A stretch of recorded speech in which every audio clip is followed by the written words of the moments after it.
ইসলামের প্রতিটি বিধানের মধ্যেই যৌক্তিকতা ও সৌন্দর্য নিহিত রয়েছে। এর মধ্যে অন্যতম হলো নামাজ। মুসলমানদের অন্যতম এই বিধান নিয়ে গবেষণা করে বিস্মিত হয়েছেন একদল মার্কিন গবেষক। তারা গবেষণা করে দেখেছেন, নামাজের সময় একজন মানুষের শারীরিক যে ক্রিয়া হয়ে থাকে, এটা যদি নিয়মিতভাবে ও নির্ধারিত সময় হয়, তবে অন্য সব চিকিৎসা থেকে শুধু নামাজের মাধ্যমেই একজন মানুষ অনেক উপকার পেয়ে থাকে।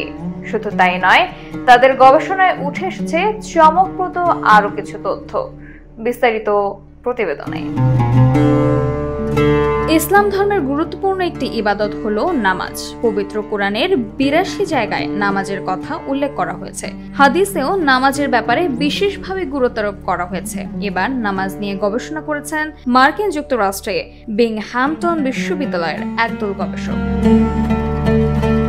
তারা দীর্ঘ পর্যবেক্ষণ ও পরীক্ষা নিরীক্ষা করে দেখেছেন, দৈনিক ৫ ওয়াক্ত নামাজ পড়ার মাধ্যমে মানুষ স্বাস্থ্যগত দিক থেকে উপকৃত হয়। নামাজের সময় শারীরিক যে ক্রিয়া হয়ে থাকে, এটা যদি নিয়মিতভাবে এবং নির্ধারিত সময় হয়, তবে অন্য সব চিকিৎসা থেকে পিঠের ব্যথা কমানোর ক্ষেত্রে বিশেষ ভূমিকা পালন করে নামাজ। নিয়মিত নামাজ আদায় করলে শরীরে ঝিম ধরা ভাব, রক্তচাপ কমতে থাকে, ফলে পেশি শিথিল হয়।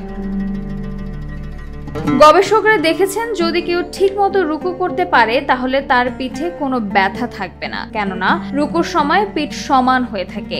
এই গবেষণায় মূলত নামাজ পড়লে শারীরিক যে উপকারগুলো হবে, সেই বিষয়গুলোকেই বড় করে তুলে ধরা হয়েছে। তারা দেখেছেন, একজন মানুষ যখন রুকু করে, তখন তার পিঠ, উরু এবং ঘাড়ের পেশিগুলো সম্পূর্ণভাবে প্রসারিত হয়, রক্ত শরীরের উপরে অংশ প্রবাহিত হয়। এরপর সিজদা দিলে হাড়ের জোড়ার নমনীয়তা বাড়ে। মাথা নামানোর সময় মস্তিষ্কের রক্ত সঞ্চালন হলে রক্তচাপ কমে এবং মস্তিষ্কের কার্যকারিতা বৃদ্ধি পায়। সিজদার পুনরাবৃত্তি শরীরের ভারসাম্য এনে দেয়। তবে মুসলমানরা শুধু শারীরিক উপকারের জন্য নামাজ পড়েন না, তারা নামাজ পড়েন মূলত মহান আল্লাহর আদেশ পালন করার জন্য। নামাজের গুরুত্ব বোঝাতে গিয়ে রাসূল সাল্লাল্লাহু আলাইহি সাল্লাম বলেছেন, নামাজ বেহেশতের চাবি। হযরত আব্দুল্লাহ ইবনে মাসউদ রাদিয়াল্লাহু তাআলা আনহু থেকে বর্ণিত, তিনি বলেন, আমি রাসূল সাল্লাল্লাহু আলাইহি সাল্লামকে জিজ্ঞেস করলাম, হে আল্লাহর রাসূল, আল্লাহর কাছে সবচেয়ে বেশি প্রিয় আমল কোনটি? রাসূল সাল্লাল্লাহু আলাইহি সাল্লাম বললেন, নামাজ।